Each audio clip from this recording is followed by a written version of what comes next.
In Brazil, the Supreme Electoral Court has declared Bolsonaro guilty and banned him from running for office for 8 years. In France, the number of people arrested throughout the country during the protests against the murder of the teenager by the police forces has reached 875.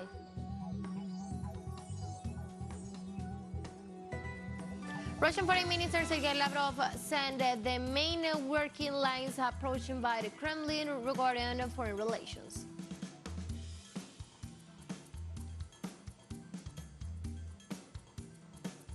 Hello, welcome to From the South. I'm Ana Marrero from the teleSUR headquarters in Caracas, Venezuela.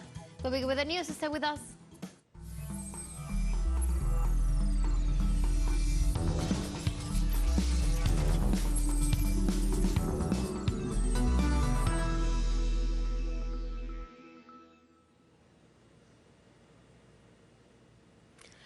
In Brazil, the Superior Electoral Court has declared guilty Bolsonaro and banned him from running for office for 8 years. Jair Bolsonaro is ineligible for the next 80 years. 5 of the 7 judges who participated in the verdict ruled that the former president incurred in abuse of power and improper use of the media in a meeting with ambassadors prior to the elections of 2022. With that ruling, Bolsonaro will not be able to participate in the municipal elections in 2024, nor in the state and national elections of 2026.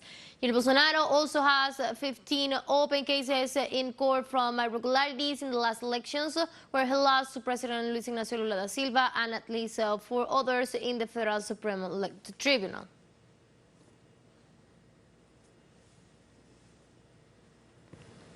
The 66th edition of the Sao Paulo Forum is taking place in the Federal District of Brasilia, with Latin American and Caribbean integration as a main point of its agenda. Our team tells us more from there. After 3 years of interruption caused by COVID-19 pandemic, the Sao Paulo Forum met again. 270 representatives of leftist parties and social organizations from Latin America, the Caribbean, and the world brought to Brasilia their diversity and a common horizon to build the integration of the region, to protect its nature, peoples, and sovereignty. Is an organization that exists since 1990, which has composed of the parties of the left and center-left of Latin America and other parties that also participate.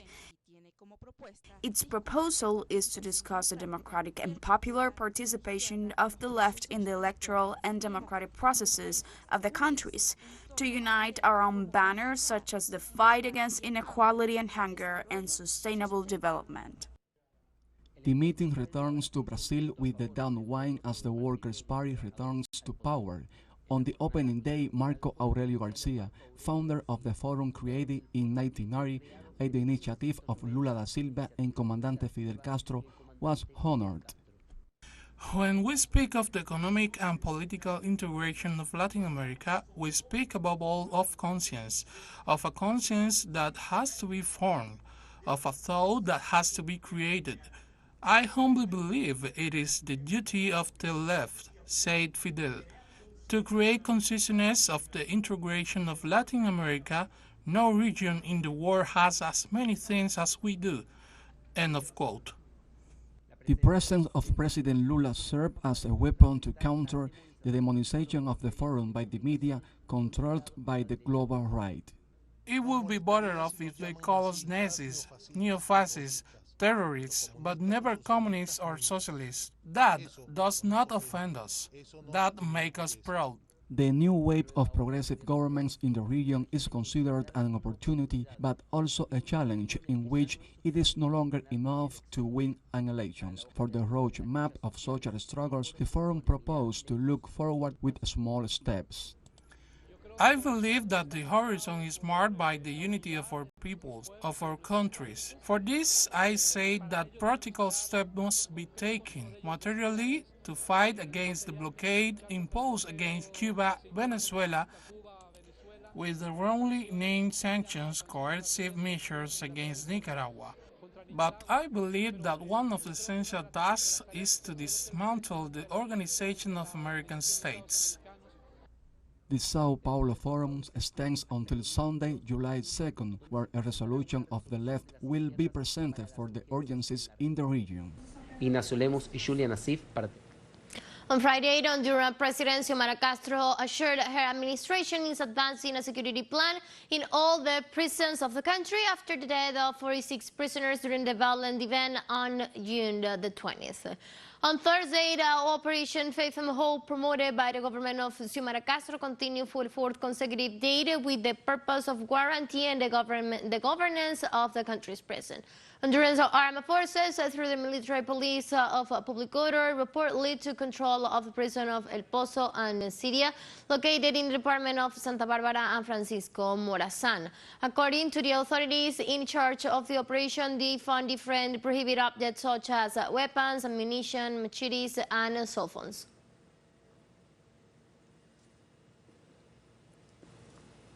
In the United States, students and activists protest outside the Supreme Court on Friday after it killed U.S. President Joe Biden's $400 billion plan to cancel or reduce federal students' loan debts for millions of U.S. citizens. The 6-3 decision with conservative justice in the majority said the Biden administration oversteps its authority with the plan, and it leaves borrowers on the hook for the repayments that are expected to resume in the fall. The forgiveness program will have canceled $10,000 in students' loan debt for those making less than $125,000 or households with less than $250,000 in incomes. Still in the U.S., on Saturday, in the state of Florida, a new law comes into effect that allows the carrying of a firearm without a state permit. HB 543, sponsored by Republican Governor Ron DeSantis, passed the Senate on March the 30th and will make Florida the 26th U.S. state to enact such legislation. Despite rejection by social movements and the Democratic Party, Florida's Republican senators defended the law as a public safety issue.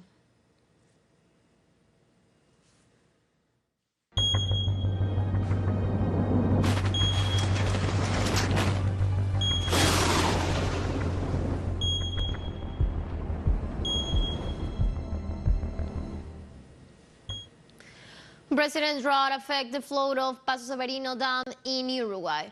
Authorities warned that the flow, which normally supplies fresh water to 60% of the population in the country, could be null if weather conditions persist. Currently, the reservoir has only 2.4% of its total capacity of vital liquid, so they're warned that if the situation continues to worsen, the reservoirs could have serious consequences. According to the authorities, this drought has been the worst in the last 74 years. People fear this disaster. They go to see the lake. They go to see the so-called El Tropiezo Bridge, meaning a bridge that had been underwater for years and years, and now it is a rusty skeleton. In South Africa, the government reported on Friday that at least 7 people died in the province of KwaZulu-Natal as a result of floods caused by heavy rains at the heat of the territory. Authorities add that some 70 houses were completely destroyed and 110 damages in the eThekwini, where 552 residents were affected and 151 lost their homes, while they warned that the death toll could rise as search efforts continue.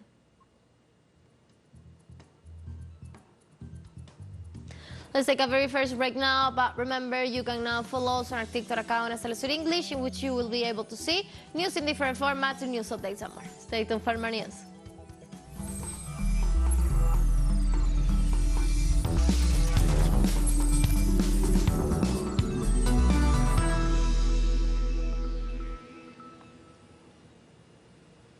Welcome back to From the South. On Friday in France, Minister of the Interior, General Darmanin, announced the number of people arrested throughout the country during the protests against the murder of a teenager by the police forces has risen to 875. According to the police sources, most of those arrested are between 14 and 18-year-old, and local authority decree a night curfew in the cities of Clamart, Copenhagen, Toulouse, Lille. In the meantime, in Paris, public transport stopped running at 9 p.m. local time. French government reiterated that they will not allow the continuation of demonstrations that cause damage to buildings and disturb public order, and to this end, more than 40,000 troops have been deployed.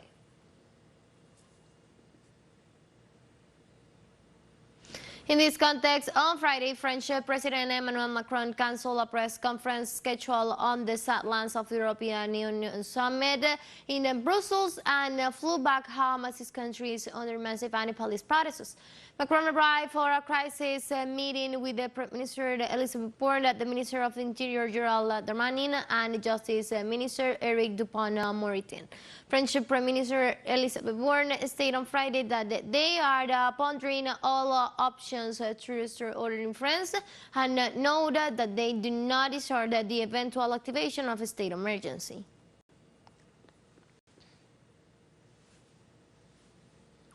During an online press conference, United Nations Right Office spokeswoman Ravina Shamdasani said that the UN is concerned following the killing of a teenager of African descent by a police officer in France. The sinister that has left the violent protests across the country. Concerned by the killing of a 17-year-old of North African descent by police in France on Tuesday, we note that an investigation has been launched into alleged voluntary homicide. We call on the authorities to ensure use of force by police to address violent elements in demonstrations always respects the principles of legality, necessity, proportionality, non-discrimination, precaution, and accountability. Any allegations of disproportionate use of force must be swiftly investigated. Pope Francis met on Friday with imprisoned WikiLeaks founder Julian Assange's wife, Stella. After the audience, Stella Assange stated Pope gestured in receiving her was evidence of the ongoing showing of support for her family's struggle and concern over her husband's suffering. She also recalled that the pontiff sent a letter to her husband in March 2021 during a particularly difficult period. Julian Assange has spent 4 years in Britain's Belmarsh prison fighting extradition to the U.S., where he faced up to 175-year sentence on espionage charges for publishing classified military and diplomatic cables through WikiLeaks.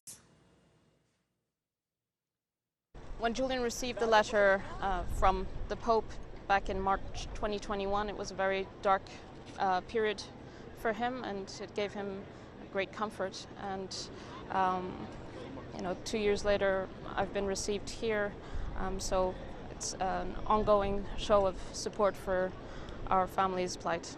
Generally, we've seen an enormous shift politically around the world. We've seen the Australian Prime Minister, who says he has been engaging with the US administration to bring this matter to a close.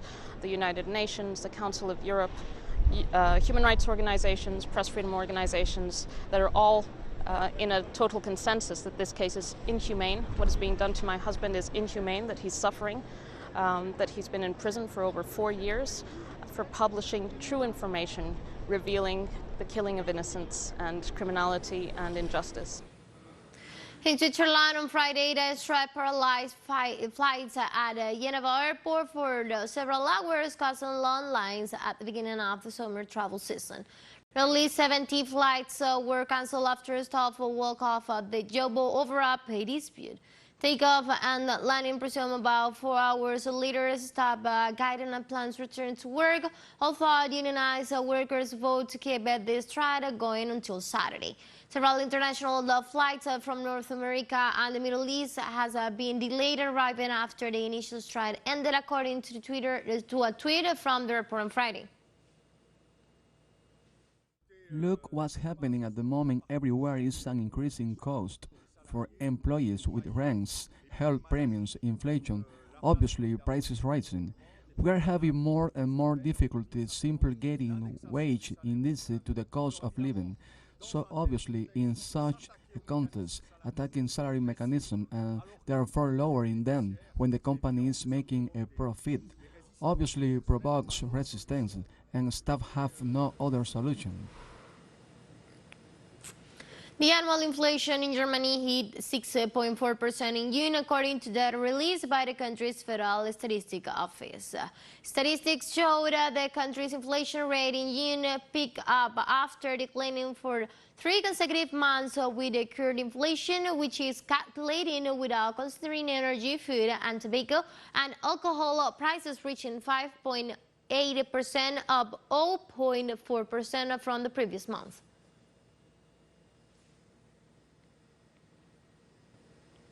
Some UNESCO members expressed concern about approving the United States' return to the United Nations Cultural Agency after they pulled out abruptly in October 2017. This time, yes, there is a systematic attempt by the American administration, especially the Trump, at the Trump time, when they were first they are withdrawn from the Human Rights Council, they withdraw from UNESCO, and that's also something is worrying for us. And we want assurances that once we start all this process, asking the U.S. to come back, not to take that step and to withdraw from UNESCO once again. That will affect the noble cause of UNESCO, and that's unacceptable.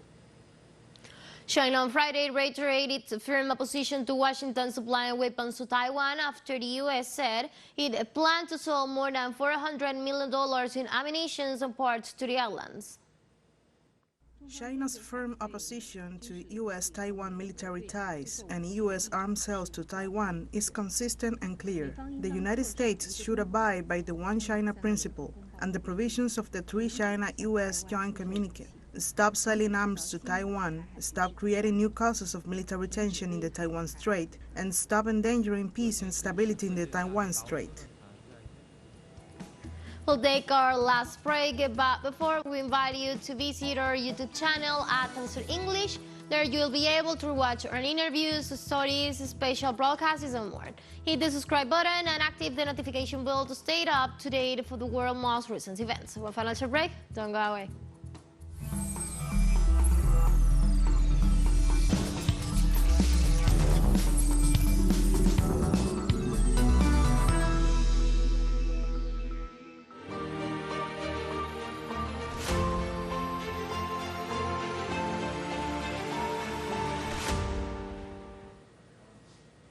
Welcome back. Russian Foreign Minister Lavrov reported on Friday to the international press the perspective and working lines approached by the Kremlin regarding foreign relations. In the press conference, Lavrov said the Russian Federation will seek early expansion of the United Nations Security Council thanks to the countries of Asia, Africa, and Latin America. Commenting on the Western accusations against Russia for alleged war crimes and violations of humanitarian law in Ukraine, the Russian minister said that the West has no evidence of the effect. Furthermore, Lavrov noted that Moscow has serious doubts about the sustainability of many of the Western leaders since they are choosing to help Ukraine with weapons at the expense of its own citizens. Russia has always overcome all its problems, and it is difficult to call them anything more than problem, and it comes out stronger and stronger. It will be the same this time too. Moreover, we feel that this process has already Russian Foreign Minister Sergei Lavrov announced on Friday that Iran will formally approve as member of the regional Shanghai Cooperation Organization with China, Russia, and Central Asian countries. The upcoming meeting of heads of states on July 4th, the full membership of Iran will be approved and a memorandum of commitment by Belarus will be signed, which will also launch the procedure for its full-fledged accession to the Shanghai Cooperation Organization. On Friday, surfer Chulsa Tuch became Barbados' first gold medalist at this year's Central American and Caribbean Games in El Salvador. The 26-year-old had to come from behind in the final after a shaky start and now delivered on her 5th and 6th wave to put space between herself and the rest of the file. Touch scored 6.93 and 7.1 in the wave to the muzzle, winning a total of 14.03 for the gold and the overall victory in the women's shortboard division at Playa Punta Roca on this Salvador. Southeast Coast winning the silver medal was Puerto Rico, Havana Cabrera, who scored 12.6, while Mexico's Shelby Denmer shot for her bronze with 10.3. It was Barbados' second medal at the Games.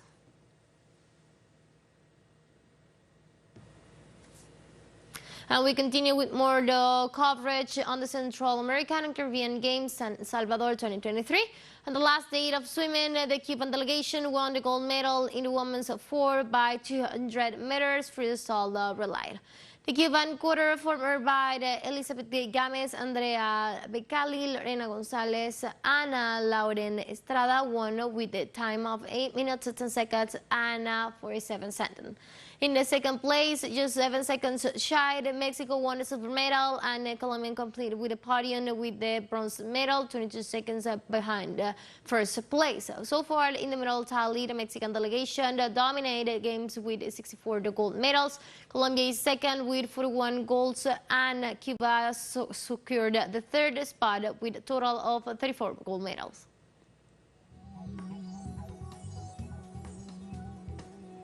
We have come to the end of this brief, but you can find this and many other stories on our website at telesurenglish.net. You can also see us on our socials. We're on Facebook, Twitter, and on Instagram as well. For Telesur English and from the South, I'm Ana Barrero. Thank you for watching.